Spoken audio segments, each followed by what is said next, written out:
now we are recording. Hey guys, welcome to another day of the DarkMatch. It is me, the Revolver Man. I am Magpie, Cuckoo Cachoo. I am Christopher Says. And I am No Leaf Clover, and it's time for yet another edition of What is Iron Sheik tweeting now? I'm going to guess something about Jews. No, not about Jews. Quite different than Jews, actually. Hulk Hogan sucking ass? Kobe is still champion. He not cocksucker like that Tiger Woods. Sheik, I have to tell you something. Tiger wasn't sucking cock. He was getting his sucked all the time. Yeah. Quite the difference. Galaxy of whores at his disposal. Ugly whores, pretty whores, everyday whores. Well, you see some of those that came out of the closet? Holy crap, Tiger did not care as long as that mouth worked. No. Yeah, well, you know Tiger, he always likes to get a hole in one, so he had 3 holes to work with each whore. Oh, God damn, we're starting off our banner, fucking. Yeah, that. Yeah, I blame Sheik. The anyway, show, but it's not raw. This is, of course, our WWE Week in Review show, and as usual, we're going to kick it off by talking about Monday Night Raw. It was live from Knoxville, Tennessee. And not Rock's birthday. Yeah, thank Christ. God. Well, the show didn't start off with The Rock. It starts off with someone we like a little bit more than The Rock, actually, right now, Alberto Del Rio, as he makes his way to the ring while the show is starting. This has been like 2 straight weeks where like the show has been joined in progress pretty much. Maybe it's because they can't afford to rent Alberto Del Rio a car, so they're like, okay, we'll just have you show up in the ring and then the show will start. So, yeah, cover up. Yeah, they could have just given him a diamond-encrusted golf cart. Wait,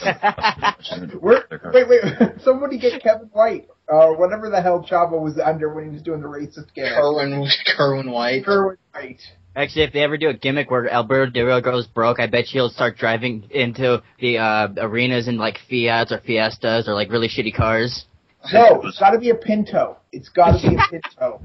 And there's a Ford Pinto that didn't come out till 1978, and it's extremely flammable.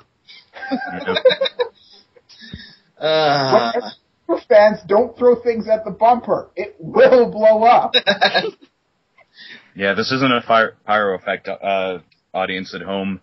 Someone threw a cup of soda and it just went up. Hey, you think he'll drive to the ring in a DeLorean? Quickly, Ricardo, we got to go back to the future. Okay, I would be a permanent Del Rio mark if he showed up with a DeLorean like during a pay-per-view. Oh yeah. Anyway, he introduces himself, but we already know he's Del Rio and he's, better than us. Well, I guess that's not his gimmick, but whatever. He says that it was his destiny, damn it, but his belt was stolen by Edge, which kind of was, I guess. Yes, because winning a competitive match is stealing. Distracted. Fair enough. If you want to just straight market, I mean, he also says that like about last Raw, we never addressed the fact that my destiny was screwed. Why did we waste so much time on The Rock? So in terms of him not having CM Punk's gimmick, him pointing out things that everyone else agrees with I think he's got the new stake in that. Yeah. Let's waste lots of time with Maya singing and Pitbull annoying everybody and Mick Foley. You know what? I told you all this was going to happen when The Rock comes back. But you were like, no, it's going to be awesome. No, he's going to waste our time, he's going to do nothing, and he's going to make sure John Cena has an 11-month title reign. Okay, Sarah Connor, we get it. That's going to happen, but let's not talk about that. We get it, Sarah Connor. You predicted the future correctly. There's a war with machines. But I wish it was a war with machines because they have more charisma than The Rock now. But to not address The Rock because he's not in this show, like even after that, Rey Mysterio comes out and he says, hey guy, you have about as much, there's about as much of an argument for you to get a number one contender spot as there is for me. Like, we both got drafted to Raw, we both have to work our way to the top, and the fact is, I feel that it isn't your destiny to win the title, it's your destiny to be the ring announcer of Ricardo Rodriguez. And Ricardo quite liked that. Yeah, he had a huge smile on his face at that. Me? Be a star? Yes. From what I hear, he's a good wrestler himself. Oh, he actually is. And Chimera. then The Miz comes out, and he's like, really? Really? Really? Really? Oh, Really? Miz. You know, Isn't that the same thing we say when we're hearing Cold Talk? Really? Really? we'll get to Cole. Oh, yes. But before Alberto Del Rio says to Miz, you had your chance, you lost it. Miz says it was the referee's fault, he was a prejudiced dick, and it was Alex Riley's fault, he's an incompetent slob. He didn't know, like, when he was raising my hand that I had the belt in that hand, and I dropped it, and the referee was prejudiced, and he saw it, and he reversed the decision. I only used the belt because Cena was going to use it on me before I could. And as a likely story. Ray and you, Del Rio, you could just, I don't care, you could fight in the back lot of a Taco Bell. And sensitive Miz. Yeah, we're very culturally sensitive these days.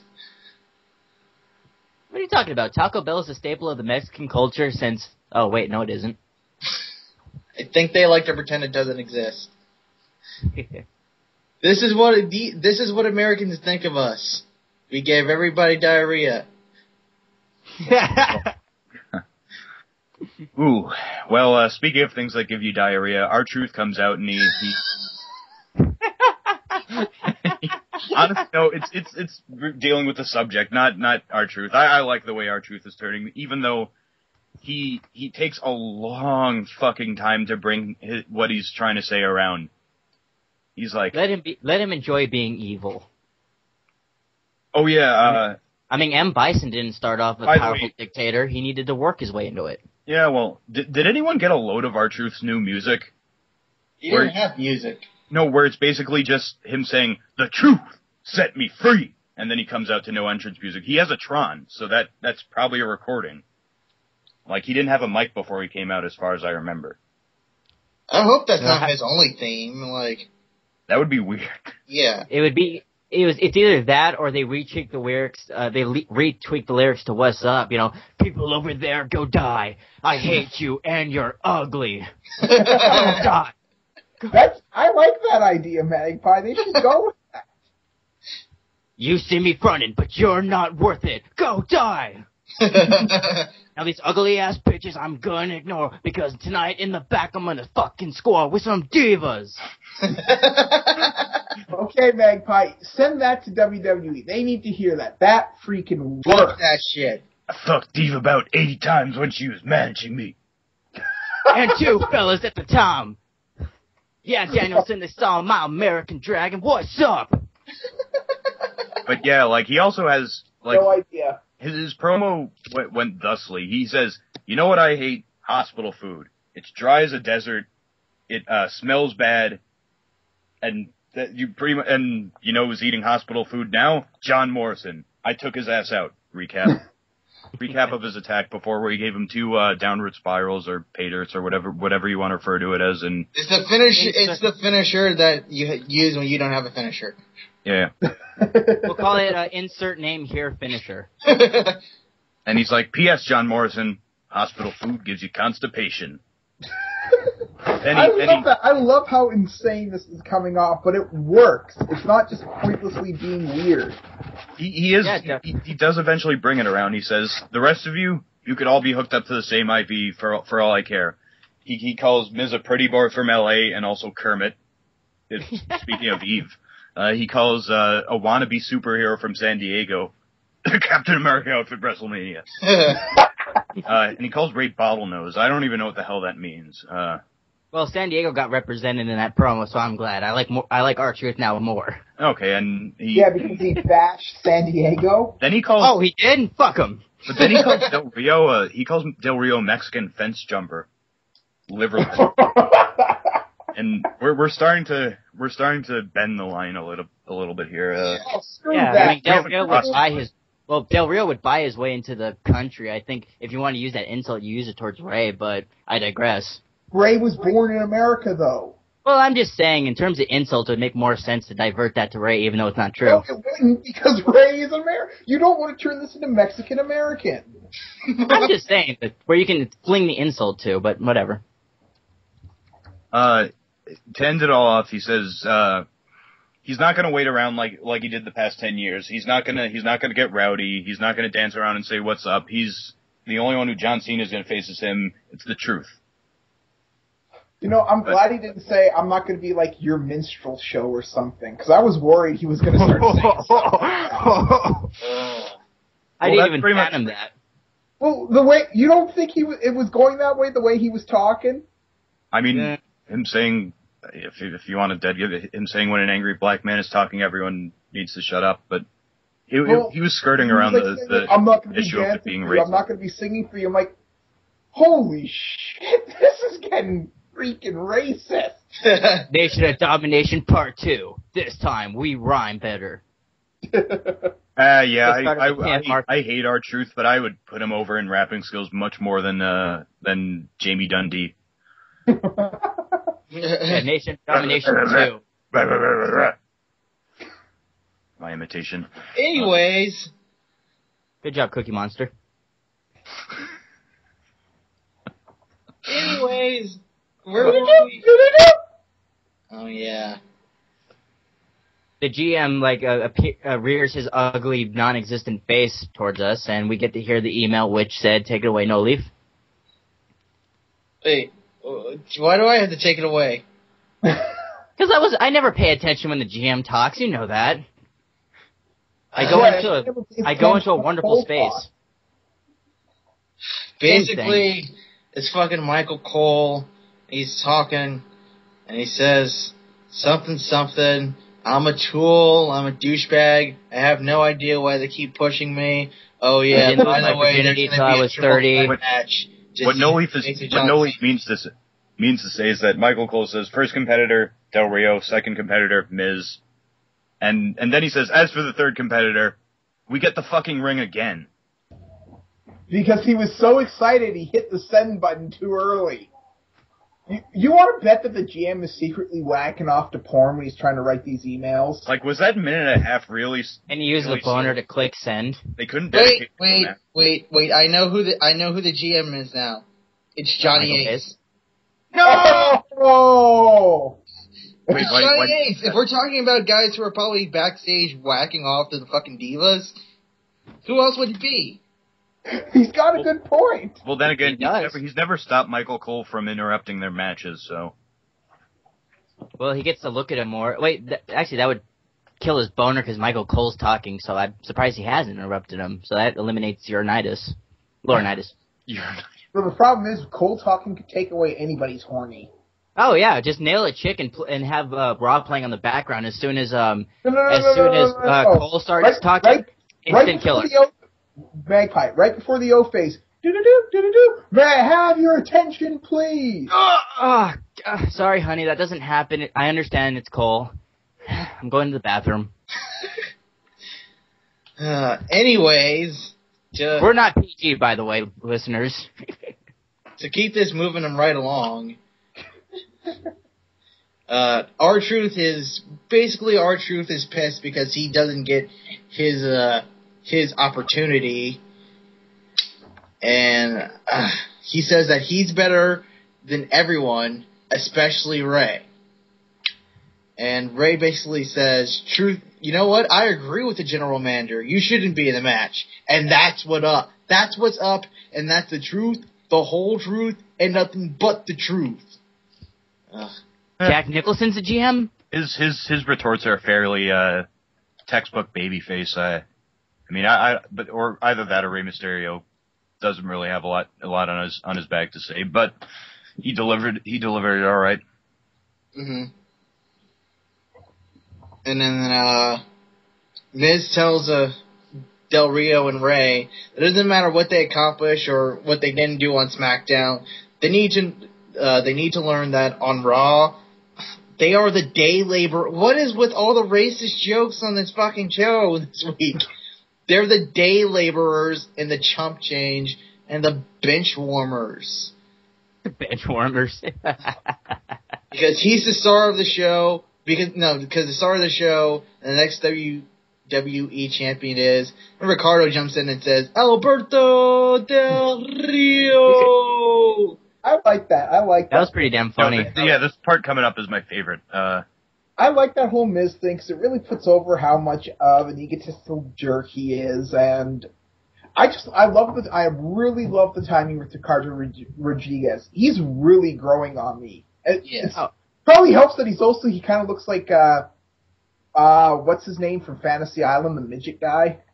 Oh, Tattoo, thank you. I mean, the guy who was also in The Man with the Golden Gun. I digress. Yeah, I think a part of his comedic timing, like he did with his interruption, is come his time in Shikara, and because Shikara is a company that takes its wrestling serious, but it's super funny. And seriously, but hilarious super funny, Magpie. That doesn't sound like a contradiction in the least. You got to see Shikara. Anyone who hasn't seen Shikara, buy their DVDs, check out their stuff. Well, and after all that, shameless plug. Alex Riley ends up attacking Del Rio, but Rodriguez throws a pretty fucking good-looking dropkick. I was like, holy shit.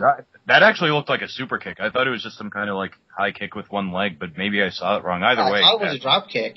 That looked really good. Yeah. Especially considering that he's wearing the freaking tuxedo. It's got to restrict your movement. Yeah. He likes to kick ass in style. And, does that mean we get a match? The Battle of the Bitches. Alex Riley versus Ricardo Rodriguez. Who is the superior bitch? Rodriguez is not a bitch. Rodriguez is not a bitch. Actually, that's kind of interesting because Del Rio kind of treats him far better than Miz treats Alex Riley. Yeah, really. You got a point. I didn't think of that. So basically, it breaks down into a big brawl, and then Ray hits a plancha on Del Rio on the floor, and then we go to commercial. We come back. We get a quick recap of Kharma giving the implant buster to Maurice, and then the first match. Seriously, to echo what our fellow co-host Jinga said a while ago, they're putting some serious effort in getting Kharma, whatever you want to call her, over. Yeah, they're using her the way that she's usually used in every other Fed before she really gets established, and it's good. As kind of blasphemous as this says, I think we could thank Triple H as taking over the talent relations for him to recognize how the fuck to actually use somebody. Yeah, really. Yeah, good for you, Triple H. I think either he or Stephanie. Can you imagine what her outfit would be if Laurinaitis was still in charge? Oh god, she'd be shimmering. It would have like pink tassels and. She looked like a second Glamazon. But she did that in Japan though, with the what was it the Erica. She did it with Asuka. That was in Hustle. That doesn't count. I guess. Hustle doesn't count. That's like I'm just hoping this whole thing, and I think it is going to do it because they're treating it right, where they have Kong just manhandle the weaker divas, and then I think it's what's going to come down to because Kelly's been getting away from the attacks, which we'll go into later. I think it's going to come down to Khan's eventually going to get the Divas belt, which he should because, let's face it, that thing's useless. Make it important again, and then Kelly's like, you know what, guys, I'm sick of running. I'm going to try. She's going to get her ass kicked, as that's going to happen, and then Beth Phoenix is going to come out. It's fucking on. They're not going to put Beth Phoenix in. They have no faith in Beth Phoenix, I heard. Well, ever since she got hurt right before that big angle with Mickie James back in the day, apparently they've just never had any confidence in her. Oh, I'm just hoping it's going to be a resurgence. Just go like, oh, Beth, Kong, it's fucking on. Well, the first match of the night is Nikki and Brie Bella versus Eve Torres and Kelly. Oh, I like Kelly. Okay, you know what? I really have to say this. Kelly. Now this will get me freaking hate mail, but she's becoming the next Trish Stratus. No, she's not the next. She's not the next Trish. I think she's here. No leaf out. Like, well, not no leaf. Revolver Man out. She was absolute when she first debuted back in ECW. She was less than useless. I mean, she was the exhibitionist who couldn't get her bra off. Even more than that, a woman who can't get her bra off.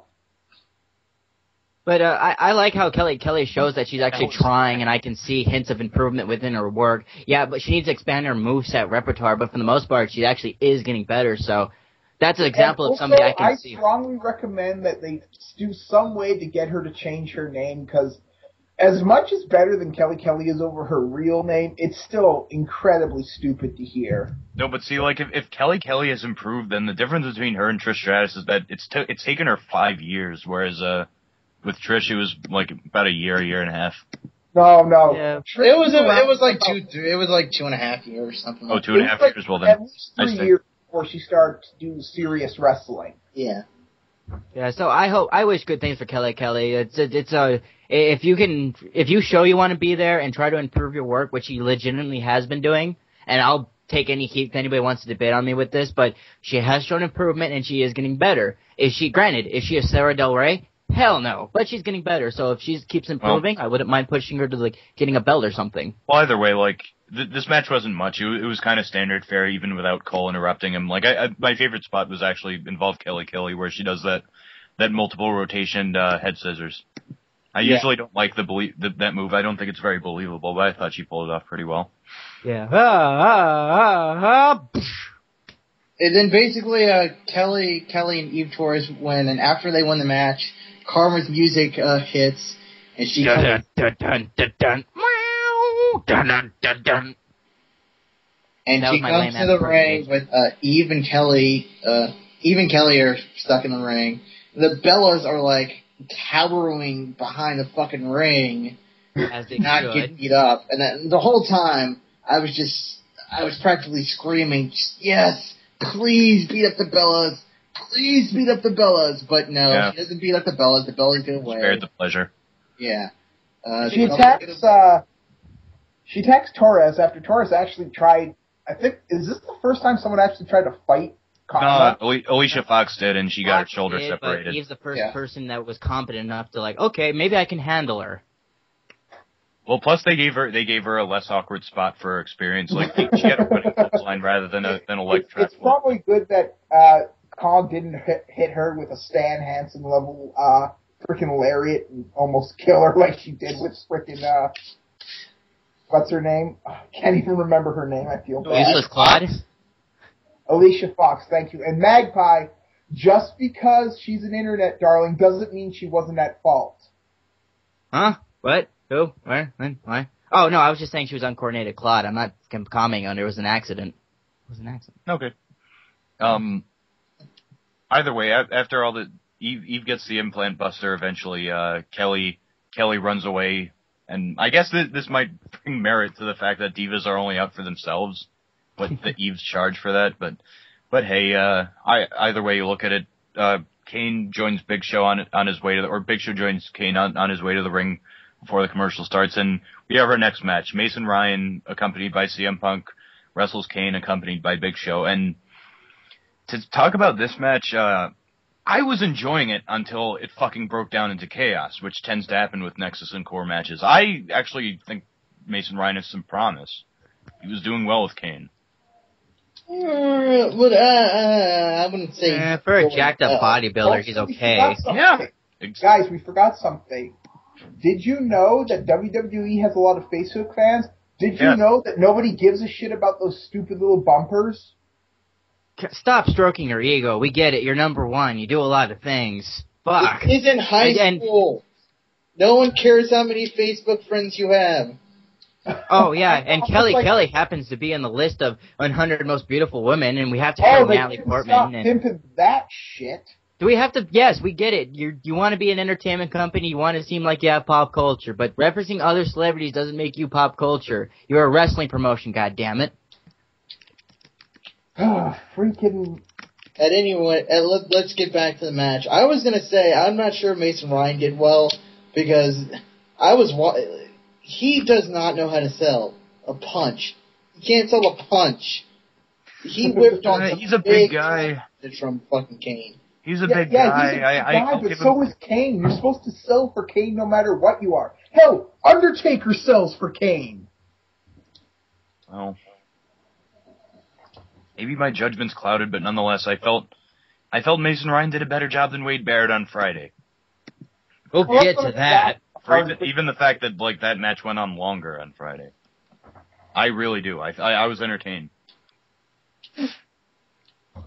Well, basically what happens is the match breaks down, and Punk attacks Kane, and then Punk gets knocked out by Show, and the other members of the Nexus come down, but Kane and Show basically dominate them all, and then it ends with Kane and Show double choke slamming Mason Ryan. It's kind of a weird segment because it seemed like it wasn't really going anywhere. Ugh. Yeah, but when it comes to the core and New Nexus, they never go anywhere. Oh, well. Yeah, New Nexus. Oh, we'll get to the core. Those whores. You mean the New Nexus? Because that was the core. Same thing, different name and lame, both lame equally. Well, once again, I think why the hell was after the breakup and that 5-minute spot in WrestleMania freaking how many months ago now? There's been absolutely fuck all between the core and Nexus. Forget it's not happening. I have. It's they basically had a ready-made feud, and they're just no, let's have Nexus job to Randy Orton. Let's have the core do absolutely fucking nothing on SmackDown. At the same time, though, we have to be glad about this because do we really want to see a group match with all these dudes in there where they're inevitably going to have Ezekiel Jackson go up against Mason Ryan, Heath Slater would go up against, let's say McGillicuddy, the fat one. We're going to take it down, Nexus. It would suck, that's my point, except for maybe 2 guys. The 3. At any rate, we go to commercial. When we come back from commercial, Santino gets the jobber entrance, and Vicky Guerrero interrupts to introduce the new and improved, allegedly, Dolph Ziggler. Who now, along with his brown hair, has a conspicuous tan. And wears black trunks. And let me ask you a fucking question. If you're gonna give your wrestler a tan and introduce that as his new gimmick, new and improved, why would you dye his hair blonde? Why would you have juxtapose brown hair with a tan? It makes no sense. I don't know what the fuck they're thinking with Dolph Ziggler. Seriously. I mean, he's getting wins though, so I think they want to push him as a more serious. But it's not like his heel persona was cartoonish. No, he was just right, cocky asshole who happens to be really good at what he does. The slip. What? I mean, Ziggler was probably the. I have a striking suspicion that they're going to try to turn him into some kind of MMA. Well, not MMA, but kind of grappling fighting god or something. Yeah, that wouldn't be too bad because of his. That wouldn't be too bad in a sense because of his Greco-Roman background in amateur wrestling. So I can see him having the skill set to do it. I actually find it kind of ironic though because he did a spot he did the Fireman's Carry takeover to Santino. Usually Santino does that to people. Well, my problem with it is that they made him into the most generic. That's exactly it. Thank you, no ever. He's got no. He doesn't have a great gimmick. He's just blah. Yeah, and the fact of the matter is, the change is even worse because when he had his blonde hair and when he was a lot more cocky and braggadocio, they didn't even give him the mic enough. They didn't let him establish that before he changes into whatever the hell this new persona is. And straight up, he was one of the best he was probably the best Intercontinental Champion we've had in a long time. But yeah. If this match had one satisfying thing, Santino threatens a Cobra and Dolph just dropkicks the fuck out of him. Just bats that shit away. Anyway, it should be no surprise that Santino jobs here. Yes, but... Oh no, whatever will he do? Somehow Santino's still over than almost all the roster. But yeah, get over that. It's the little things that make you confused about wrestling. Like how someone like Santino could be fucking over like that with his unibrow, his stupid tattoos, his dumb face, the Rimmer salute drop. But it works, I guess. It really does. I guess it. Yeah, but Santino The doesn't stereotypes get over. Yeah. Santino doesn't win. Dolph Ziggler gets a win, but no one cares because they took everything remotely interesting about Dolph. I knew this was going to happen when he went to Raw. This is just what they do. They build up on. SmackDown is a lot better about building up a guy's character, giving them a gimmick, letting them kind of run with it. They don't do that on Raw. They want you to have whatever they want. He looks like fucking Randy Orton's little brother. Yeah, and a month down the line, Vince McMahon is gonna say to himself, "We had the surefire formula with him. Why is he not getting over as a heel? Oh well, better go for his brother, Briley Pierce." Briley. That's probably the greatest. You probably just summed it up so perfectly about how one of the biggest problems WWE has. If you don't get over with their cookie-cutter set gimmicks, it's always your fault. It's not the fact that this gimmick is overused, overplayed, and nobody wants to see it anymore. Yeah, they don't have the right idea. They're very much stuck in their ways and arrogant about how they handle, like, oh, every character we create is fucking great, and every name we think of is awesome. Like Abraham Washington, that's gonna be a name that's gonna get over. And when it doesn't, it's always the talent's fault. It's never the booker's fault. It's never the writer's fault. And you know what? You know what I hate about that? That's pretty much Russo's go-to excuse. Straight up, dude. No kidding. And that's, if you're using something out of Russo's playbook, you need to start changing shit.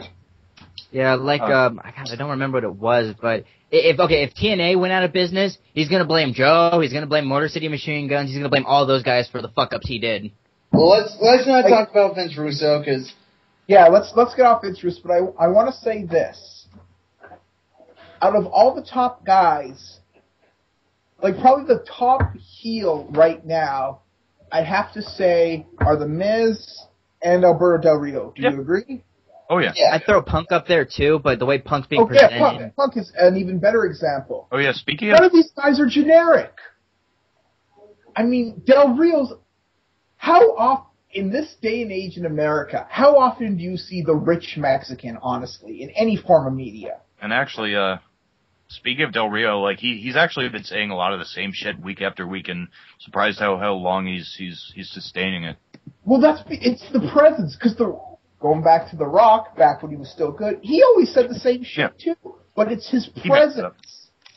It's the way he said it, and he was just being himself. We're kind of going off on a tangent, nonetheless. Yeah. Tangent counter. They Right. pretty much... I'll sum this up with my point. Their top three heels are all unique, and nobody else copies them. And so when they start copying heel traits and putting them on three different guys and wondering why they never get over, it just seems foolish. Yeah. But no, they dedicate the next portion of the show to Christian's title win and eventual loss, which... Oh, God. Yes. Let's not start another 20-minute conversation. Yeah. Let's move past this part quickly. Yeah, we'll be here for another 3 hours.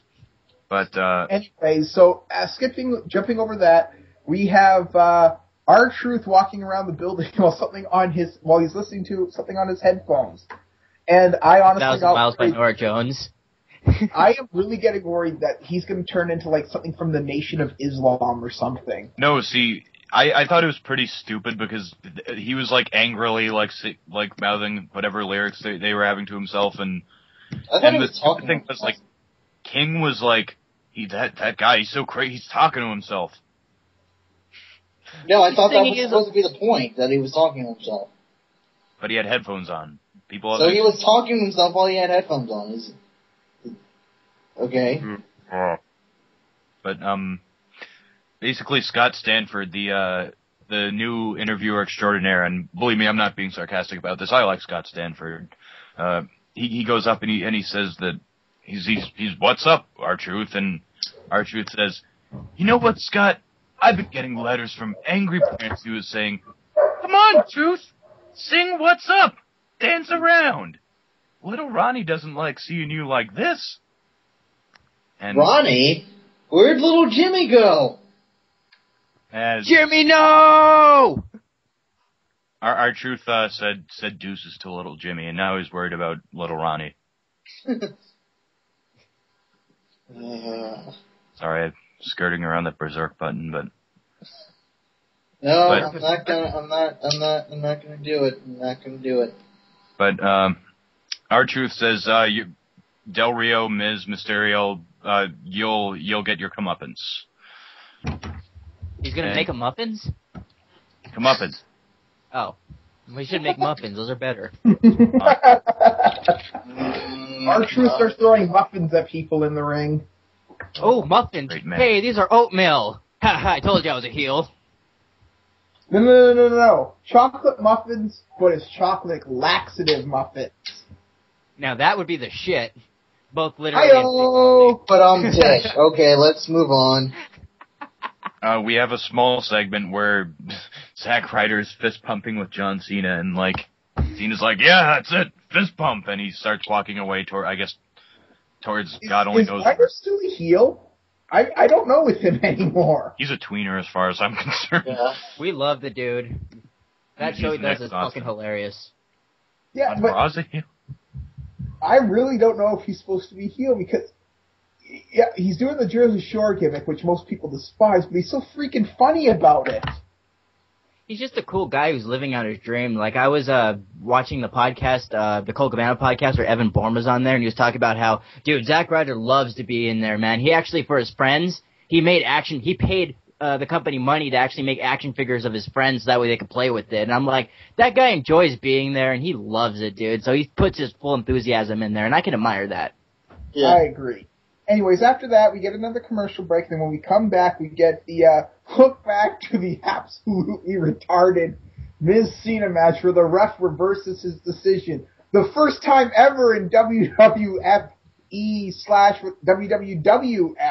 history that I've ever seen a ref reverse his decision all the way to giving it back to somebody rather than just a restart. That never happened before. I mean... Yeah, they don't. So, like MMA, WWE really needs to codify whatever the fuck the rules are. Oh, hey, MMA makes a point about it. It's the judges who fuck it up sometimes, but that's another discussion. Yes, but seriously, they really need to codify these things because we seriously have no idea what the hell they can do or what they can't do. At any rate. Where were we? Yeah, Miz is backstage all pissed. Riley's trying to explain how he thought he had it all timed and that he didn't realize that Miz had the title in his hands when he raised it. Well, shouldn't have Miz realized that and let go and kicked it away or something? Well, that's not the point. Miz is just being like a typical douchey, heel guy. It's all Riley's fault. He didn't have anything to do with it. I get it. Yeah, true enough. Fair. That makes sense. Anyway, so Miz is tearing into Riley. Riley's apologizing, and Miz won't have any of it. Miz is like, why do I even keep you around? Basically, setting up the breakup and, I guess, a Riley face turn. But no, they're the best couple in the WWE. Why are they going to break up? Well, it'll be drawn out like the whole Maurice Ted DiBiase thing. Well, Ted DiBiase has money, so he can afford that Canadian. Wait, is she Canadian or French? Actually, the Canadian dollar's stronger, but. Well, still, she can. I have to say, I'm much more interested in Miz and Alex Riley than Ted DiBiase and Maurice, though. You're right. Yeah. But yeah. This gets. Because Alex is a more. He's just a better attentive wife than Maurice. Or girlfriend, whatever. God damn it, Magpie! Yeah, you're dragging this analog through the mud, aren't you? Let's move on. I'm into Maurice also, Arrow. Anyway, moving on. Wow. Anyways, Riley Miz asks Riley how stupid he can get, and then Riley apologizes, and basically Riley says he's gonna make it up to the Miz. He's gonna make it up to the Miz right now, and just watch me. So Riley walks around the backstage area, and he comes out. He walks around the backstage area, and he walks around the backstage area. Shut up. This was drawn out. Yeah. Department of Redundancies department. But Riley makes his way out into the arena, and basically Riley is an idiot and calls out John Cena. Does he not know who John Cena is? He's John Cena, bitch. He's got merch powers, buddy. Unless you're fighting him in a nude match, you got no chance.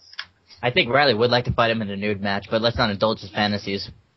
God damn it, once again, Magpie must be from San Francisco this week. But that doesn't make it Alex Riley a bad person. I'm just saying he has an interest. Moving on. Anyways, do we really need to explain what happens in the John Cena versus Alex Riley match? You know who wins. Yeah, I think the only offense that Alex Riley got in was a few punches and a clothesline. And he got to show off his Letterman jacket. Wait, was he wearing that? He just got 5 moved. Yeah. You've been John Cena, motherfucker. Cena kicks the crap out of him and then does poses to insult the Miz or something, I don't know. Basically, Riley loses. John Cena wins. And that's it. That's all we see. Flawless victory. Alright, we go to commercial, and guess what? We should talk more about the commercials, because guess what happens after the commercials? What? Michael Cole, ladies and gentlemen.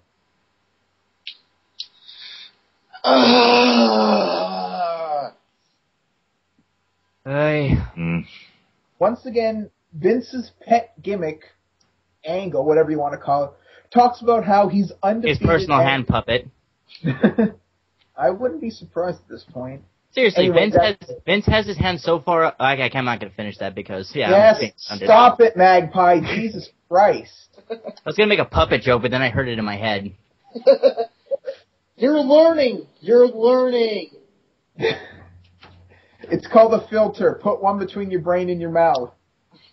Hey, I have a mouth cannon, and they don't call me Magpie for it. Yeah, Magpie. You do that and delicious coffee comes out. Oh, we're stalling, and we can't be stalling because he's dead now. Cole says that after kicking Jerry Lawler's butt again, he cannot get any higher. And quite frankly, I wish I was high right now. So after much deliberation, he's going to retire with his perfect record. Don't pause. Let's get through this shit as fast as we can. Okay. So after that, dwell on it. We have to do this. He must be known as an announcer and the only ever WWE undefeated in-ring competitor when he's inducted into the Hall of Fame.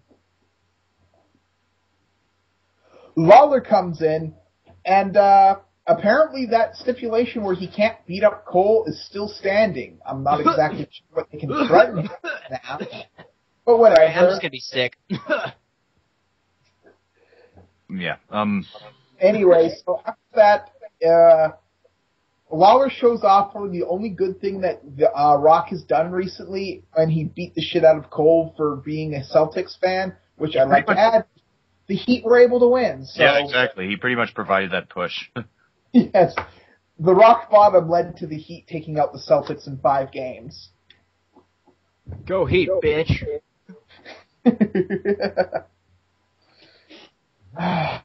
Anybody else want to continue on? I really don't want to talk about Cole. Well, I'll try to do it fine per way. Lawler says... come on, guys. I already Lawler out my punch. If he was ever inducted in the Hall of Fame, whose life would cease to exist. If Cole could defeat him again, Lawler says he would personally induct Cole in the Hall of Fame and give him his Hall of Fame ring.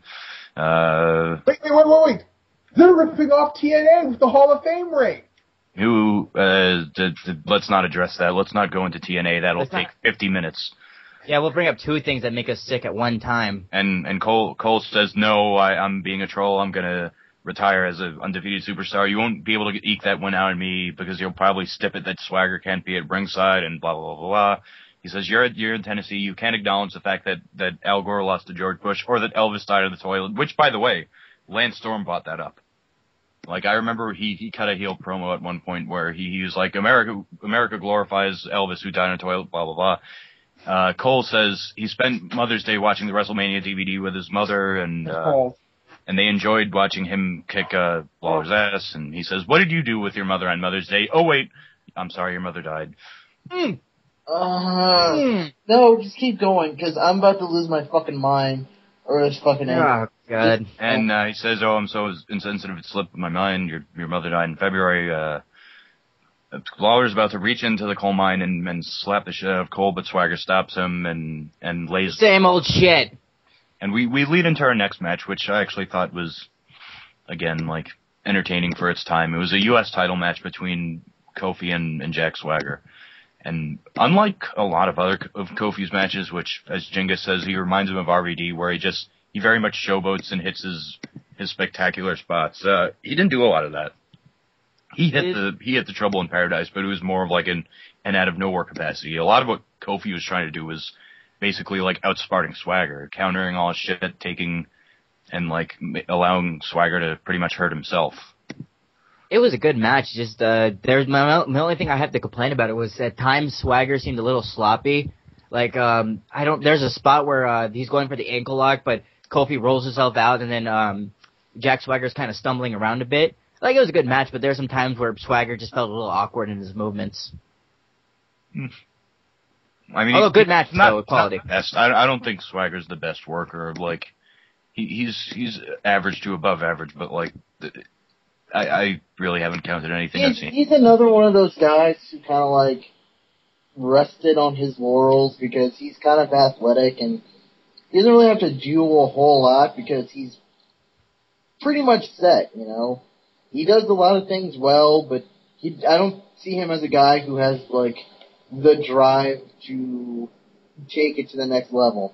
All right, yeah, let's just sum it up in one sentence. His World Heavyweight Championship pretty much ruined any build-up for him as a credible competitor.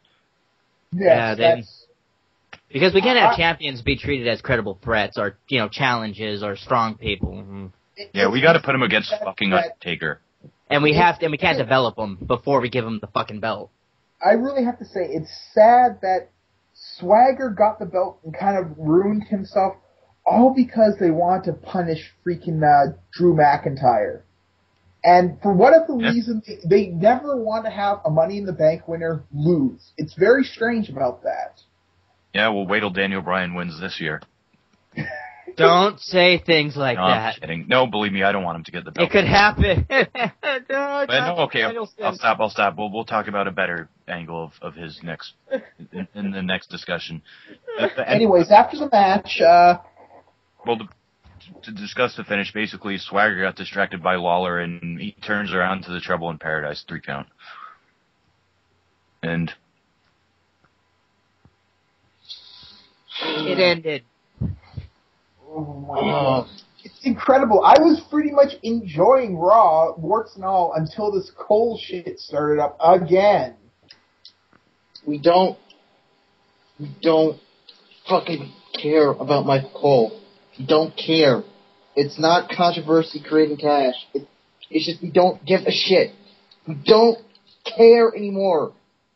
Unless Lawler brings a gun to next week's Raw and shoots Cole, nobody's going to give a shit about this angle.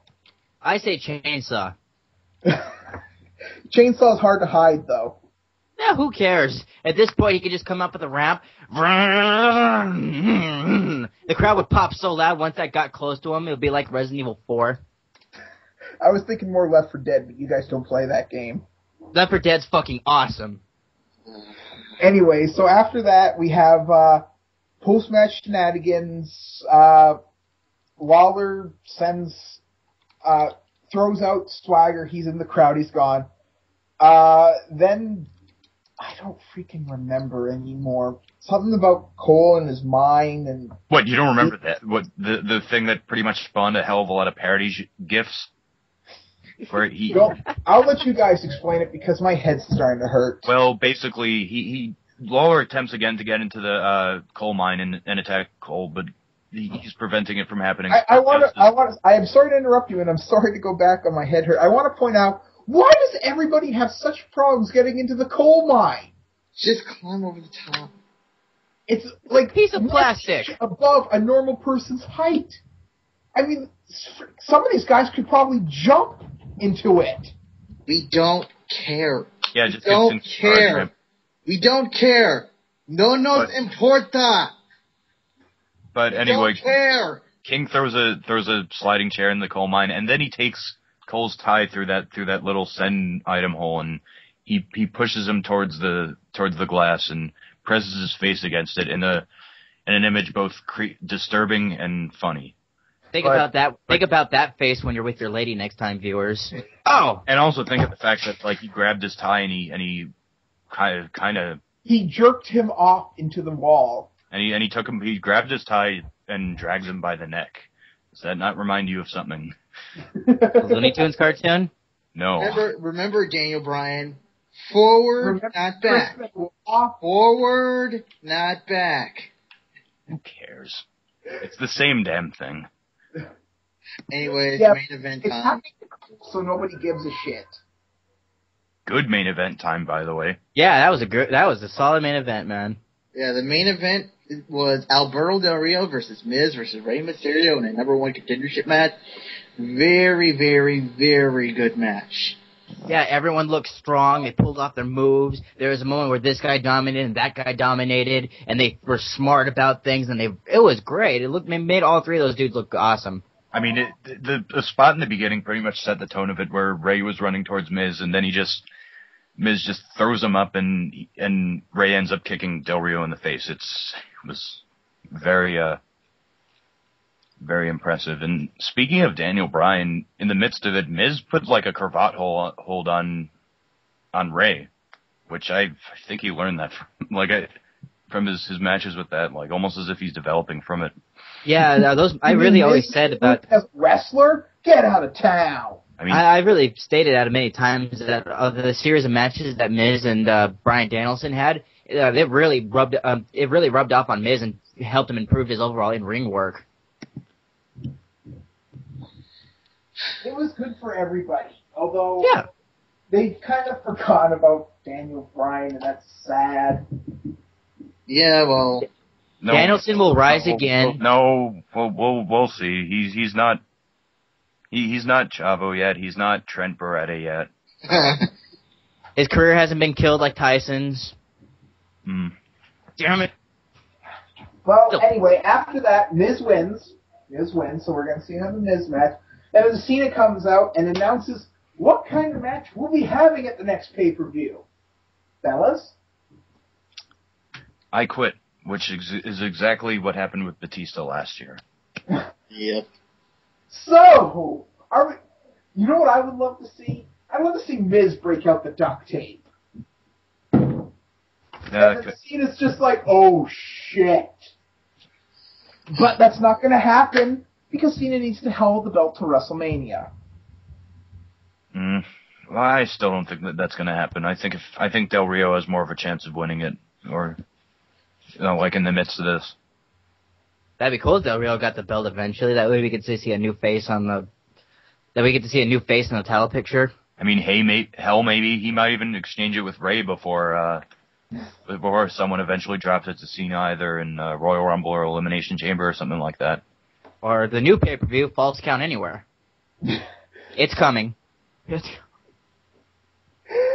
Our new type of match, tornado tag, or single with no ref. This Sunday, tornado tag. Ah, man. Let's move on to SmackDown. All right. Wait, we didn't talk about the evil R-Truth attacking Ray. Oh, we just did. Let's move to SmackDown. Yes, SmackDown. So we start off with Christian talking about the title loss. Oh, man. Man, I don't want to be reminded of things that disappoint me. Once again, another person sacrificed to the Church of Orton. And Not blaming Orton, but moving on. yeah, I'm not blaming Orton. It's not his fault. They put the belt back on him. Orton's awesome. It's just a stupid decision made by people in charge. But let's not get into it. Revolver Man doesn't like Orton, so No, I don't. To the point that my colleagues are scared of my hatred of Orton. Scared of Revolver Man? Really? no one is scared. No one is scared of Canadians. Yeah, he doesn't have the strike the fear in your heart type of vibe. No, I'm not going to make that joke. I'm not going to make that joke. Anyways. Awkward silence.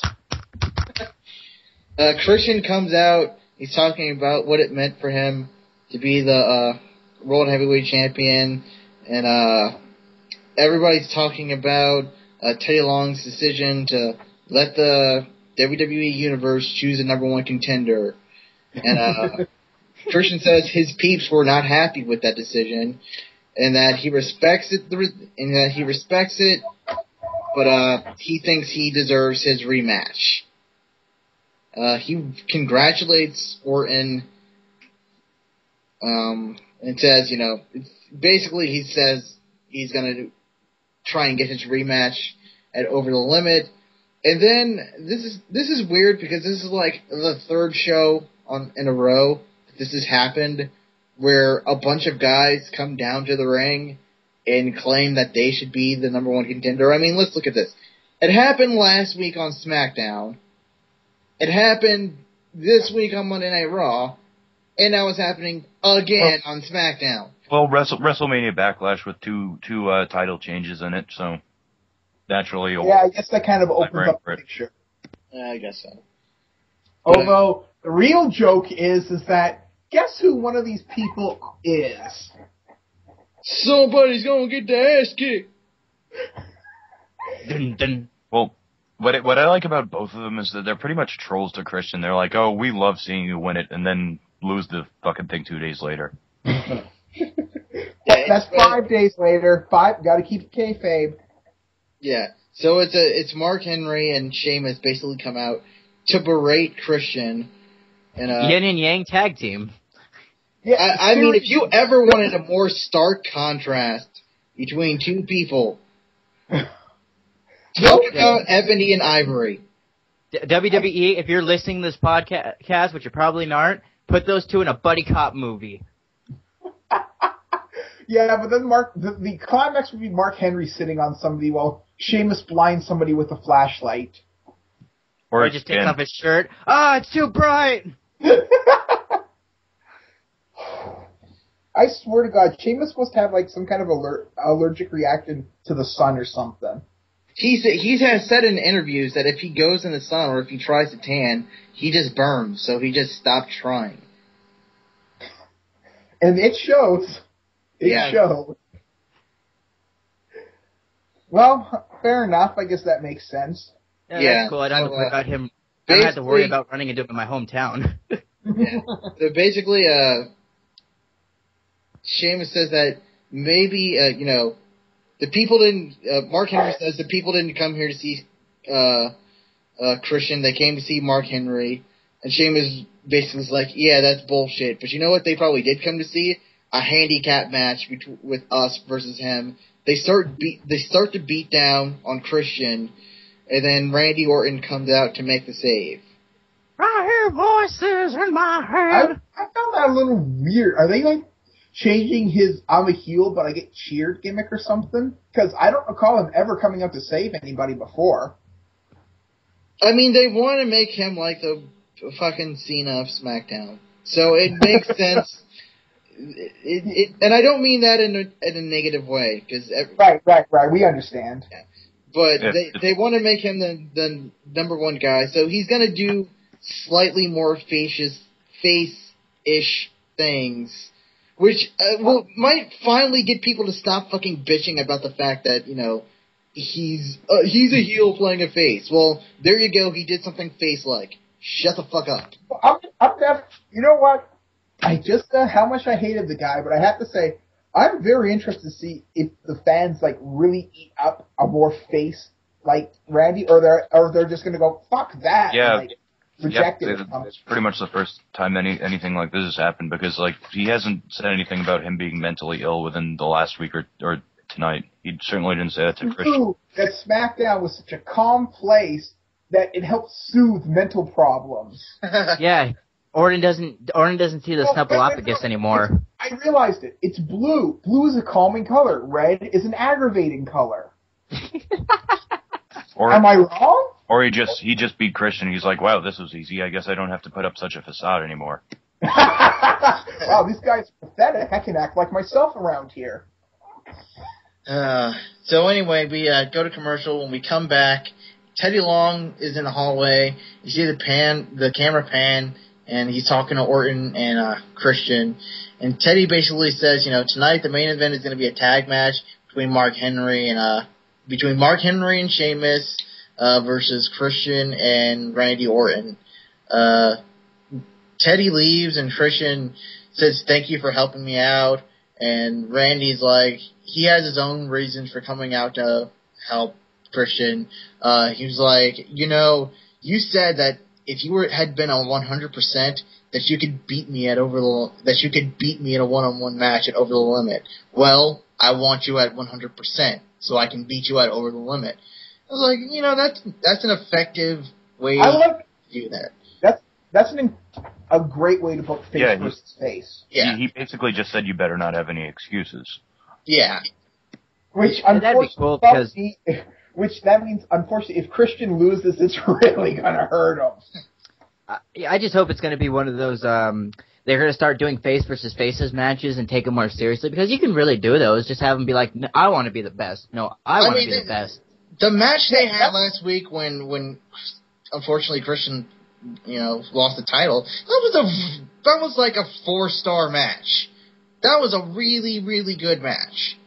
So clearly these two are capable of having a great back and forth face versus face match. Yeah. I agree entirely. Like, I always find the mindset that face versus face is bad is wrong. I mean, that's very true for heel versus heel, but I think it's very easy to book two faces to fight each other without wanting them turning eventually heel. Oh yeah, it's easy. Look at ROH. Especially Christian. Yeah, it is probably the works in the same favor for them, because Christian and Randy Orton have a lot built up with them, so that even if the fans, like, it doesn't have to be an angle with the fans, and they don't have to. There's not someone they have to cheer and someone they have to boo. It's still right. It's just two dudes wrestling in the ring. I want to be the best. You want to be the best. Let's see who's going to do it and take it in the ring. I mean, ROH made an entire career about that. I mean, yeah, they have face versus heel, but for the most part, it's like, we're going to have the best match ever. I don't care if it's face versus face. And then no one has a heel turn when the other face wins. So, after that, we go to the ring, and Chavo! Chavo interrupts, Chemmel to do the introduction for Sin Cara, and says that Sin Cara is following in his footsteps. So, does that mean we're going to see another, long 3-4 months of Sin Cara jobbing to Hornswoggle? Oh God, I didn't even think about that possibility. It means we're gonna see Sin Cara riding around on one of those somehow. No, we're gonna see him riding around on one of those little wooden horses on a stick. I used to be a tag champ. He used to be an ECW champ. I used to be an ECW champ. What the hell that means? So our first match of the night for Friday Night SmackDown is Sin Cara versus Daniel Bryan. Did anyone expect this match to be bad? Did anyone expect this match to be bad? Nope. It couldn't have been. And speaking of face versus face, this was something that the crowd was actually getting into, surprisingly enough. And Kharma is really disproving this really stupid mindset in American pro wrestling that if you're small, you can't be taken seriously. And the thing about it was that this was not like a high-flying spot fest. This was ground-based, technical wrestling at its finest. Sin Cara and Daniel Bryan were going hold for hold with one of each other. It was just a really good, it was only a 6-minute match. I mean, and also the fact of the matter is, considering 6 minutes, it was it was a very slow pace in the sense that there's a point where Sin Cara was on the mat and Daniel Bryan started working his arm, like started stretching it a little, and the crowd was just clapping. They were just appreciating this. Yeah, it was great. I mean, how the first opening part of the match, they started countering each other's holds, and like Danielson would sweep his legs and get back on and try to get control again, and then there would be a stop, and then it would just go on like that, and it was just awesome. I loved the transitions. I loved how good they worked, and it showed like a hyper version of the technical ground-based wrestling. It was awesome. Because you got to see Danielson work and do his psychology, and then Sin Cara sped it up a little bit. It was great to see. Yeah, it was a great contrast of styles. The finish comes when Chavo Guerrero, Dan Bryan's going up to the top rope, and Chavo Guerrero shoves Daniel Bryan.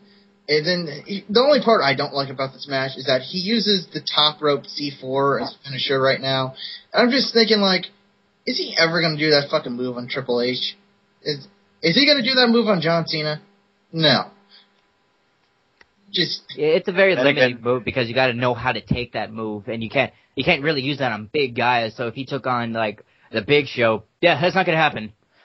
Yeah, and again, La Mystica might be off bounds too. I don't think that the multiple rotations will look convincing on the bigger guys any more than the C4 would. I'm just saying saying he needs like a quick hitting, high impact finisher, like a lung blower, or I wouldn't say the code breaker because that's Jericho's thing, but he needs like a quick strike kind of finisher. Well, they can give him a Phoenix Splash, like have him like do an underhook, slam him down, go to the top rope, Phoenix Splash, and then that's the secondary finisher. It's a high flying spot, but it's also easier to move, and all you have to do to take it is lie down and then get back up at the right time to take the move. Yeah, it's a lot. He needs something, either a move from the top rope to a downed opponent, or like a fast hitting strike move. Top rope C4, it looks pretty on certain guys, but it's one of those. Everybody, in my opinion, when it comes to finishes, everybody needs a super finisher that takes a while but is almost always guaranteed to work, except during the hyper big matches, and a finisher that you can do in half a second in the blink of an eye. Yeah, and then also there's like Homicide. Homicide's main finisher is the Kiku driver, which is he calls the cop killer, and he uses that move. But then there are sometimes guys that want to take that move, so his secondary finisher is the Ace Crusher. And it's really cool because, like, when he busted out the when he busted out the Ace Cutter, it's like, okay, anyone can take that move. But when he can find somebody he is facing that can take that move, it's just devastating and it's awesome. And when they use that move, it's more exciting because it's like we rarely get to see it. One thing we forgot to put over, though, in the match was that obviously Chavo was on commentary throughout the entire thing. It basically consisted of whenever Sin Cara did something where he'd flip around, like the fancy-looking arm drag, Chavo would be like, taught him that. I was saying during this match that I would have absolutely no problem with the three-man announce team that was Chavo Guerrero, Booker T, and Josh Matthews. I was sitting there listening and like, wow, this is... Because Cole didn't say a whole lot during this match, which I think affected my liking of it just a little bit. Well, Cole didn't say anything because Cole would not know how to call a match like that. He would just be like, Daniel Bryan's a nerd. Mikura is a international sensation. He wouldn't know how to be like, oh, would you look at the athleticism and that and how they're doing the whole... He would not know how to do that jack shit if you told him how to do... If you told him straight up, okay, do move for move, counter, commentate, just talk about the match. Yeah, but the finish comes, to get back to that, Daniel Bryan... I'm sorry, Chavo pushes... Daniel Bryan crushes himself on the top rope. Sin Cara hits the top rope C4, and 1, 2, 3, Sin Cara wins. And then it was a really interesting thing because they show Sin Cara shaking his head after he sees that Chavo interfered in the match. And Sin Cara's just like, ah. And Chavo's like, yes, I helped you win. Don't you like that? Stop riding on my coattails, you bitch. Yeah, that's pretty much Sin Cara's gimmick. Like, the fuck are you doing? Yeah, Sin Cara's saying stop riding on my coattails, and Chavo's like, ride on my coattails, ride on him. Come on, I need to get back. Remember when I was teaming with my uncle? It was awesome. Please help me. And the segment ends with Sin Cara shoving Chavo on his butt, and it was just a really good really good match followed by a really good post-match segment. I have to say, I'm glad Chavo's getting back into a serious feud, even if he's probably going to lose it, just for the fact that Sin Cara is a far better opponent than Hornswoggle. And then also, like I said in the last time when we were talking about the possibility of these two guys feuding, we're going to see it's going to be like Chavo Guerrero knows how to lurk the Lucha Libre style, and he's really old school but knows how to do the moves, and I'm pretty sure he keeps tabs on what's going on modern day in Lucha, so he would know how to work Sin Cara's style, and then Sin Cara's a new representation of Lucha, so we get to see like, oh, it's like reminiscent of the WCW Cruiserweight matches, but it's also like this new form of flair because Mystico is a new type of Lucha Libre, different from those guys who work there. So we're going to see shades of the past and awesome possibilities for the future, if used right. Yeah, you can't hate that. Just all like around. That. All around, you have to like how they're handling this. But moving right along, we take a look back at what happened last week when Zeke beat the Big Show thanks to the core, and Zeke was pissed off. And then we see the big brawl that happens. And the thing that pissed me off about this whole segment is that they show this fucking close-up of Big Zeke being, like, buried underneath that huge whatever it was they dropped on him. He's fucking smiling. What? I like pain. Did that beating tickle? The fuck? Don't smile. Maybe pain only makes my harder. Which is a hilariously creepy gimmick if they roll with that. If Zeke just enjoys the pain he suffers. What, then he's gonna start wearing S&M stuff? Let's not have that happen again. Wait, no, he doesn't need to wear S&M stuff. He just needs to raid wherever they keep the frickin' demolition gear is. So, he wear S&M gear. It really has to be said, the 80s were a much more innocent time when that stuff was looked as badass and cool rather than sexually deviant. But we come back from commercial, and Layla is in the ring, and it's like, oh, she's cute as a button. Yeah, she's smoking hot. I mean, she's adorable. No, I take that back. I'll do it the classy way. She's a really beautiful woman. Just the kind of woman that, like, you wouldn't leer at on the street, but she'd walk past, you'd be like, holy shit. Please talk to me. Just say a hello. That's all I ask. Like, holy Acknowledge shit. my presence. So basically she comes out and she cuts a promo about how her friendship with Michelle McCool came to an end at Over the Limit, and that she wishes she could still compete, but she actually hurt her knee in the match. And then, of course, we have to have our weekly Michael Cole buries the Divas segment. Jesus Christ. I thought Russo was bad, but good. Who on earth is I'm sorry. Michael Cole's fucking annoying. But he's not as bad as Russo. Finish. Yeah. Sorry. That gets me pissed off. I am really curious. Who is it in the back? Is it McMahon? Is it Vince? Is it Triple H? Is it John Laurinaitis? Is it Kevin Dunn? Who is it in the back who just thinks that having Cole come out and just fuck with the Divas is such a great idea? I mean, well, what the hell? Number two, they're also fucking over one of the demographics. So, yeah, I mean, what Genghis has told us about Joshi and Japanese, women's wrestling in Japan is that it's not like a whole bunch of guys are watching that. Those companies had thousands upon thousands of adoring female fans, and we know just by the numerous pop culture phenomenons that there have been, from the Beach Boys to the New Kids on the Block to fucking Backstreet Boys to the Jonas Brothers, that there are women are the most devoted fans ever. They never forget. That's why bands like that will sell out arenas long after those guys are out of their prime. Why don't they sell their divas for what they are? If you're gonna call them, smart, sexy, and powerful, Why not build that? Why not try to appeal to a female fan base by having these strong, confident, athletic women wrestle on your show? I'm going to have to say, unfortunately, I think it's just the wrestling culture that says that men have to be better than women. It's that misogynistic line of thinking, and it's really holding back a lot of great people.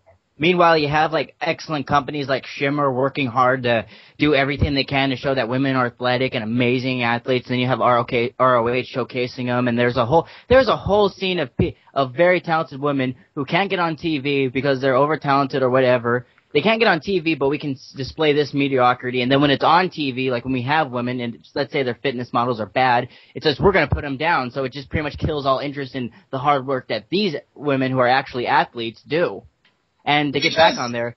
Because the divas try. And I know we bag on the divas a whole lot. But they try. For all intents and purposes, they want to do well. They want to wrestle. They want to entertain they try. I can't imagine going out every night and trying so hard to put people over and shooting ideas to the creative team and trying my damnedest to improve the product as a whole and make someone money just for them to basically say, fuck you, you're worthless. Right. I mean, a good, strong women's division is like an awesome side dish. Like, yeah, I like steak too, but I like to have peas with my steak or some really nice mashed potatoes. It's an awesome side dish if you just make it worth it. Yeah, sometimes mashed potatoes can suck, but if you put the time and effort to get the seasoning in there right, put some good gravy over it, goddamn, I'm hungry, some garlic in there, it's going to make an overall dish just better. I wondered why you were milking the hell out of that metaphor. I don't know, but going back to what I was going to say, though, I will not call Michael... Magpie, now I gotta go make dinner when we're done. Asshole. But going back to what Robert Man was saying, and I apologize for interrupting you, bro. I'm sorry. Did you like that? But going back to what I was gonna say, Cole was never as bad as Russo because while the Diva division is looked down to, the general consensus is looked down. The Knockouts division was so amazing, and it was just like it was going to rejuvenate women's wrestling. No, let's not talk about TNA. No, let me finish. He dismantled it and then had that fucking sign on lockdown. That's all I'm going to say. So Russo is not as bad as Cole. Moving on. You mean Cole's not as bad as Russo, but moving on. Right, I mixed up my words, but thank you for correcting me. So, yeah, but there is actually a payoff this time. I have to give it to them. There was a payoff this time. Apparently. Well, you know what? I'll take what I can get with Cole because he seems to be freaking untouchable now. After they have their little thing, Kharma comes out, and she ends up destroying Layla. And then when Cole's laughing his ass off, she turns to Cole, and Cole looks like he just shit himself. Honestly, just a little bit peeved that you kind of glossed over this, but.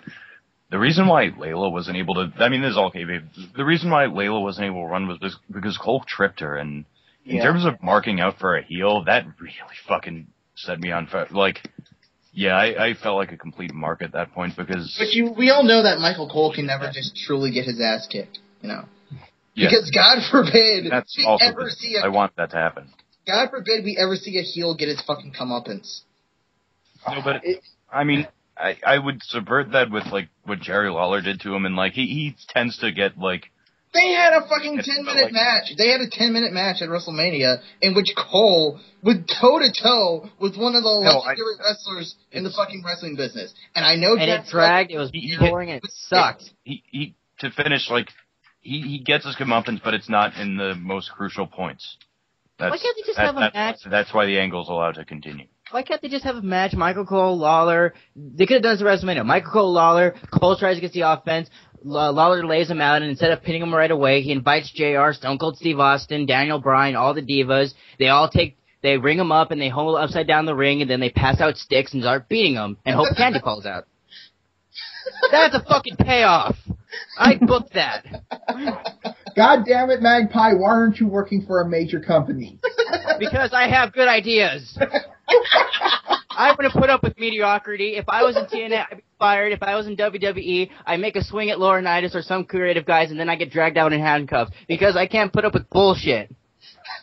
That's why I can't handle a stable job. I'm amazed I haven't been fired from the dark match. I think you should just do like a sleeper. I mean, this might ruin your career and your life, but you should just be a sleeper agent for us and go into WWE and just see Vince's reaction for the most absurd storylines and angles you could think of. It's like when, I believe it was Dave Lagana described something and like Vince just took his briefcase and left without saying it. What was that? WWE creative in full disguise. I don't care if I have to wear a corny mustache that's glued on or a ridiculous hat. If I can get away with that, I would do it. It may have been... Okay, guys, let's move. I hate to take this on another tangent, but was that infamous Vince actually just flat out leaving the Nazi suggestion? Yeah, it was Heidenreich. There's a Nazi suggestion. Okay, let's move on. All right. We apologize. All right, let's get this road on the show, guys. Anyways, after that, the core is doing something as they cut to commercial, and then we get this beautiful. Did you know that WWE can be seen in many places around the world? So can my ass, but I don't just put that up on the public thing. Obvious statement is obvious. Didn't you say you're 170 pounds? That's not that heavy. Well, what I mean is I can show it to the world, but I don't choose to. I don't want to. Never mind. It's not just that. It's that with the invention of the internet, everything is basically global nowadays. Right. But Kane has double duty this week, and maybe I was speaking so highly about the Mason Ryan match because this one sucked 200 dicks, but I'm sorry, but like either I'm slowly starting to realize that Wade Barrett just isn't that great of a worker, or they're just not giving him the right people because he and Kane did not. I don't think they were that well. Well, Barrett's more effective if he's working with a guy who's a little smaller than him. But no, they want to have let's get this big guy. And of course, that big guy. The tragedy that was number one, it was longer than the match on Monday, and number two, it still devolved and broke down into a beatdown. Well, here's the thing. Jenkins has said this before, and I steal a lot of what Jenkins says, apparently. I'm realizing that. But Wade Barrett is a big guy who doesn't wrestle like a big guy. He just wrestles like an average size guy. You think back to the best big men in the business, and they wrestle like they're actually fucking, like, bigger than their opponents. Sheamus. Yeah. They wrestle like big guys. Wade Barrett is the big guy, but he doesn't wrestle that way. He's just an average worker. And they've done everything. He's the British Matt Morgan. That is such a fucking apropos fucking statement. Wow. You've awakened a sleeping In this episode, we say the most off-ball things. But he's absolutely right. He's a British Matt Morgan. He's just so average. He doesn't work like a big man. He's not really a great wrestler. And they've done everything they possibly could to push him. You know, and I will say this. I thought that this was a segment that, after weeks of the core being just damned ineffective, just like, what is even the fucking point of putting them on TV? After weeks and weeks and weeks of that, they actually look competent and strong and dominant here. And I will say that the match ends in a clusterfuck. The core beats down Kane, and then Big Zeke comes out. And Zeke gets the upper hand temporarily, but then the core starts to dominate him, and then we see Justin Gabriel give him that devastating 450 splash. It was like they actually gave a shit. But the way that seemed to me though was that they're like, oh, we haven't done this kind of beatdown in months, and I guess people don't remember it, so we'll bring it back. Yeah, like they didn't know how to make the core look dominant, so they didn't. But then again, that may not be the reason. We'll talk about this. Forbid they win matches and build their credibility that way. Yeah, we'll talk about this next, fairly throwaway, but nonetheless interesting because it might produce another good worker segment. Great Khali and Ranjan Singh in the ring, and they both have cowboy hats on, and they're going to revive the Kiss Cam segment. Stupid. It's another opportunity for them to make fun of fat people. Oh my god! Stupid fucking 7-foot giant. What? See, that's one thing that I'll never get about both TNA and WWE, that they will waste their times burying themselves to bury others rather than trying to get other people over. It's so confusing. Well, speaking of getting other people over, we have been introduced for the past 2 weeks to Jinder Mahal, and now they're referring to him by name, and he's basically like what we think the angle is how it's going to go is that he's calling out Khali for being a fucking stupid, like for not being the mammoth that he was when he started out. I think it's more like, I think where they're gonna go with it is like, dude, you're a fucking insult to our race. You're out here in a fucking cowboy hat doing fucking Kiss Cam, really? Is that how? Guys, I just had a. Yeah, you should be a doctor, or an engineer, or a Bollywood star like the rest of us. Guys, I just had a horrifying thought. If they take Khali seriously, we could see an Ezekiel Jackson match versus the Great Khali. Well, of course they take Khali seriously because honestly, you know how freaking over he is in his home country of India. Holy crap! I mean, they re-edit the shows he's on to make him look like the dominant face. He usually is. They pair him up with jobbers when they put him, but like he's not on Raw anymore, so they don't have use for someone who's not on SmackDown, who's not so. Oh wait, I'm eating my words right now. I don't even want it, but to go off not on a tangent, but just for a one-liner for a So Bad It's Good match, I want to see Khali versus Eli Cottonwood. That's like Mantos the Hands of Fate in a match. Just a battle of lumbering tall men. But oh my god. Anywho. It's like Manos the Hands of Fate versus The Room in a match. No, The Room is amazing. I'm not comparing The Room to that movie. Monster Go-Go, because that actually had a wrestler in it. It did. That movie stunk. Thank you, Mystery Science Theater. At any rate, we go to commercial. We come back from commercial. Cody Rhodes makes his way to the ring, and he's got the fucking guys with the paper bags. Still, we're still doing the paper bag thing? The problem is people love those paper bags. They want those paper bags. Yeah, it kind of defeats the purpose of the whole thing when, like they're handing out paper bags. There's actually something kind of sad that during the match they showed one of the kids with the paper bags on his head, and he took it off briefly, and he had, like, noticeable freckles, and then Cole started making fun of him. And it's like, oh, Cole, but seriously, Cole's making fun of the way how people looks. Look at that goofy looking bastard. He has like the weirdest collection of awful tattoos done by some tattoo artist who doesn't know what he's doing. But going back to the paper bags for a second, it really defeats when Cody Rhodes is like, you're all ugly on the inside and the outside. You should wear these paper bags to symbolize it. And you see the crowd going, give me those paper bags, man! But yeah, it's funny the way Cody puts it. He's like, nobody in this arena or in the WWE is exempt from wearing these bags. Not even a priceless friend. He hands it to Ted, and Ted's like, the fuck are you doing? Get that shit away from me. Yeah, I'm still good looking, you disfigured fuck. Look at my girlfriend, see? I would have welcomed the interaction between them, but like Ted didn't get a word in edgewise. Yeah, but that's because he's Ted. Nobody cares about Ted. No arguments there. It's like I said, it's amazing when your gimmick has been done better by like 3 different people. One of them who's still doing it right now. But I mean, like, what would you rather see? Ted DiBiase or JBL, for example? JBL, I'd go so far as to say that he was the same level as the original $1 Million Man. Yeah. Yeah, Ted just hasn't found his way yet. They haven't found a gimmick that is gonna work for him, mostly because he doesn't have any personality.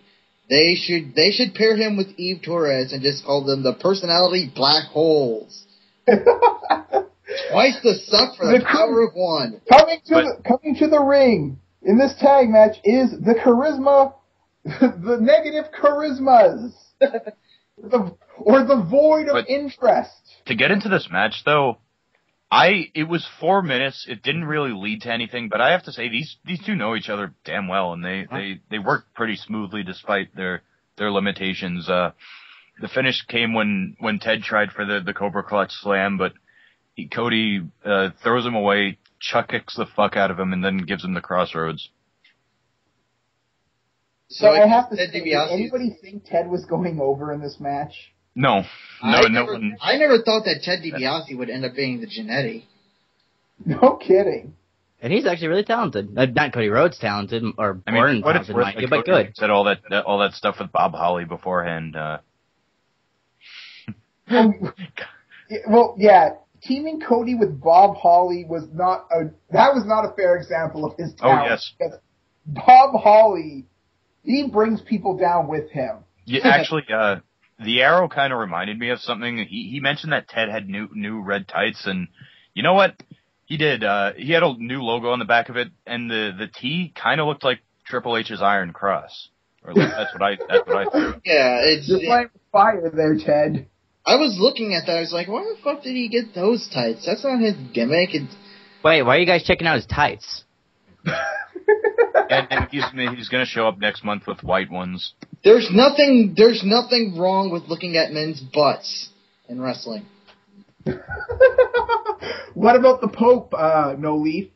Oh, no, yeah. No, not that. I didn't say bare butts. I said butts.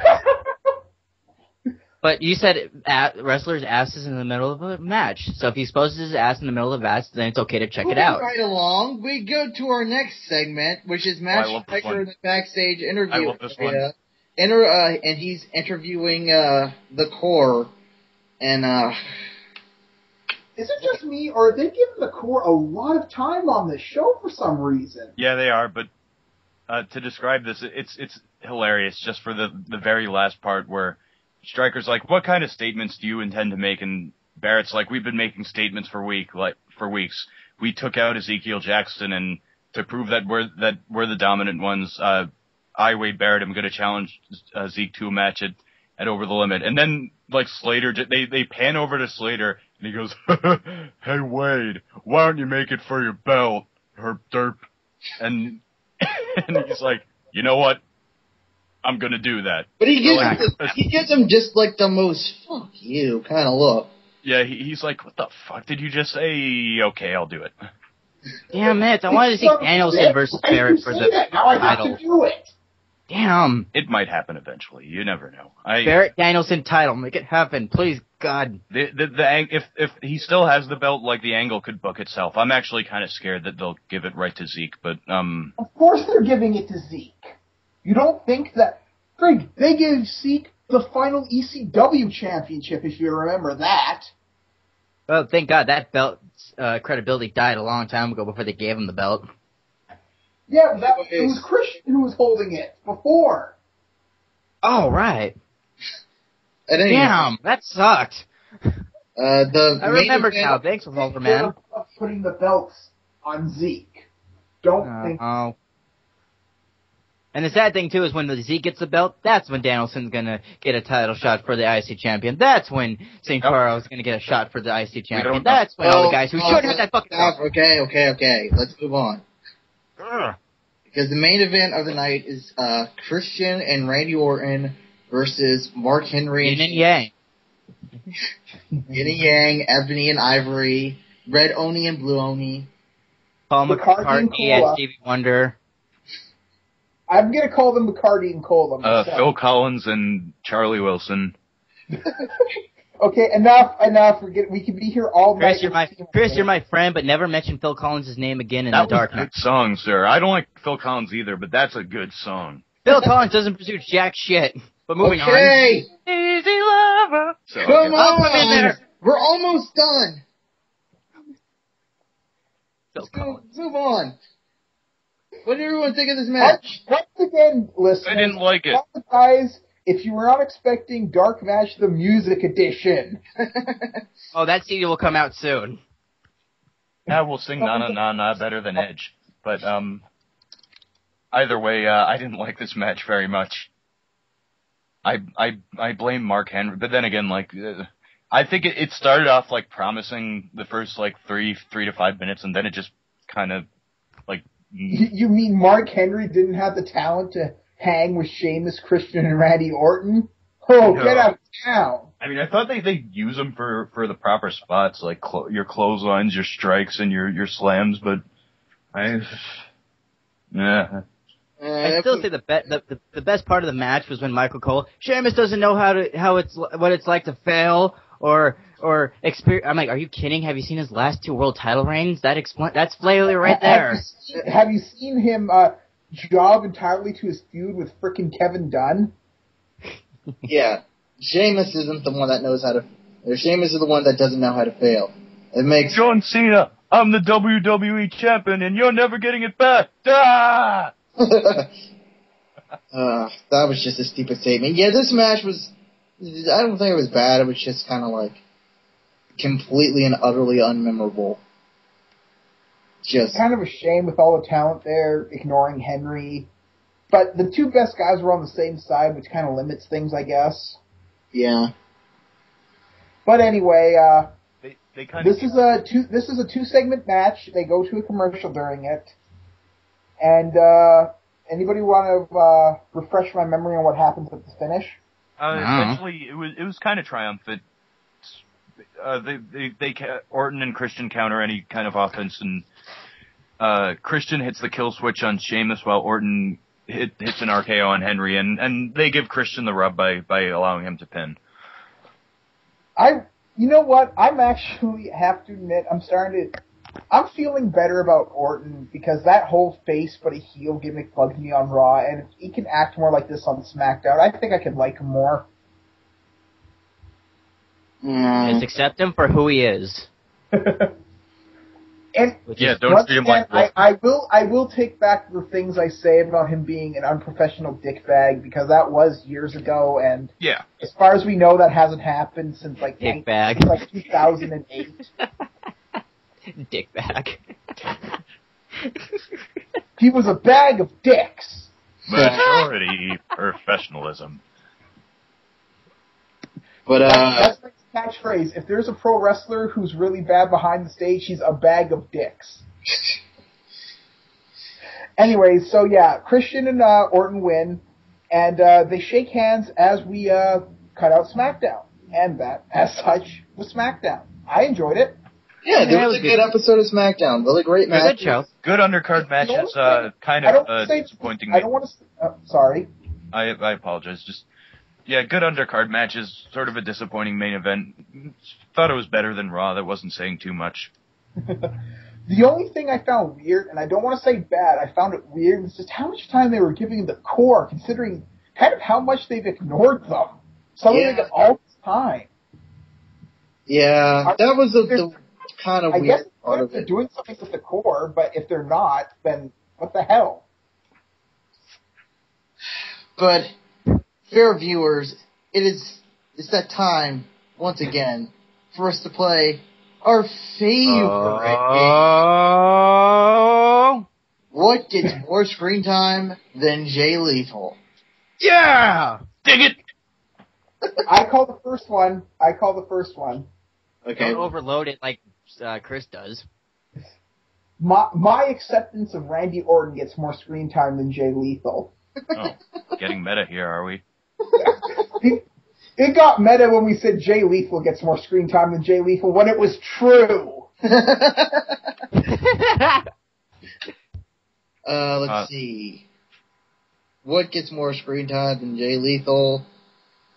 You want to know what gets more screen time than Jay Lethal?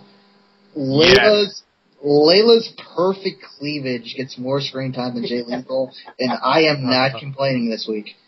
Woo! Anyway, let's say you shouldn't perv out on her when we were talking about her. Oh, I decided to perv out anyways. Herp Derp Heath Slater gets more screen time than